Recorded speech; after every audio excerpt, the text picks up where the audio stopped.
2008 সালে এক team selection মিটিংয়ে বসে ছেলেটা বলেছিল তিনজন সিনিয়র প্লেয়ারকে তিনি বাদ দিতে চান কারণ তারা ফিট নন, আর তাতেই হই হই পড়ে গিয়েছিল কর্তৃপক্ষ এবং সিলেক্টরদের মধ্যে। তার স্পর্ধা দেখে জনৈক সিলেক্টর বলেছিলেন, ধোনি তুমি জানো কাদের বাদ দিতে চাইছো? যাদের বাদ দিতে চাইছো তুমি, তাদের প্রত্যেকের ব্যাটিং এখনো দুর্দান্ত, আর এদের বাদ দিলে পুরো দেশের মিডিয়া আর জনগণ কি বলবে তার কোনো ধারণা আছে তোমার? আর তারপর যা উত্তর দিয়েছিলেন ধোনি তা শুনে ভাবতে বাধ্য হয়েছিলেন নির্বাচক মণ্ডলী। ধোনি বলেছিলেন, ব্যাটাররা সব ম্যাচে রান না করতেও পারে, বোলাররা সব ম্যাচে উইকেট না পেতেও পারে, কিন্তু ফিল্ডাররা প্রতি ম্যাচেই ম্যাচ জেতাতে পারে। তাই যারা আনফিট তারা ম্যাচ জেতানোর জন্য যথেষ্ট নয়। এতে ময়দানে টিমের বাকিদের আত্মবিশ্বাস নষ্ট হয়।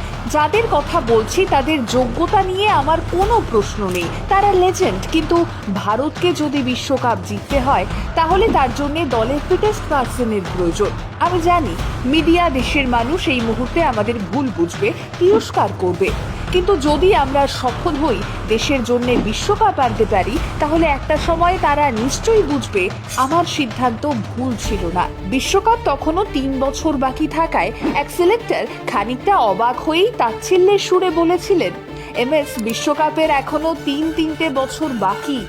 আর ভিডিও কনফারেন্সের ওপার থেকে ধোনি আত্মবিশ্বাসের সাথেই উত্তর দেন, মাত্র 3 বছর বাকি। আজ এই ছেলেটার জন্মদিন, এক স্পর্ধার জন্মদিন, এক আত্মবিশ্বাসের জন্মদিন। আজ ভারতের সর্বকালের সর্বসেরা অধিনায়কের জন্মদিন। খড়গপুরে থাকাকালীন রেলওয়ে কলোনির ছোট্ট কোয়ার্টারের ওই 10x10 ছাদটাই ছিল তার মাথা গোজার জায়গা। সেখানে মানুষটা যেভাবে আজ সারা বিশ্বকে নিজের ঘরে বদলে ফেলেছে, তার রূপকথার থেকে কম কিসের? সমর্থক হোক বা নিন্দুক, সকলেই জানেন দেশের প্রতিটা মাঠই তার হোম গ্রাউন্ড। কলকাতা হোক বা মুম্বাই, পুনে হোক কিংবা রাজস্থান, আইপিএলে ধোনি খেললে সব শহরের গ্যালারি হলদে রঙে ভরে যায়। সৌরভ গাঙ্গুলি যে আত্মবিশ্বাসের বীজ ভারতীয় ক্রিকেট দলের অন্দরে পুঁতে দিয়েছিলেন, সেই বীজই ধোনির নেতৃত্বে আজ মহীরুহ।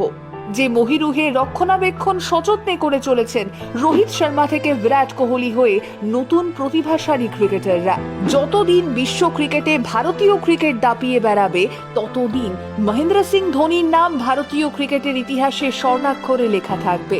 যখনই কোনো অধিনায়ক খারাপ পরিস্থিতি থেকে ম্যাচ বের করে আনতে চেষ্টা করবেন, তখনই বোধহয় উইকেটের পেছন থেকে এমএস ধোনির কণ্ঠস্বর শোনা যাবে, শুভ জন্মদিন মাহি, তুমি শুধু একজন খেলোয়াড় নও, তুমি একটা গোটা দেশের emotion. Don't worry Dhoni, 2027 world কাপটা ভারতেরই হবে।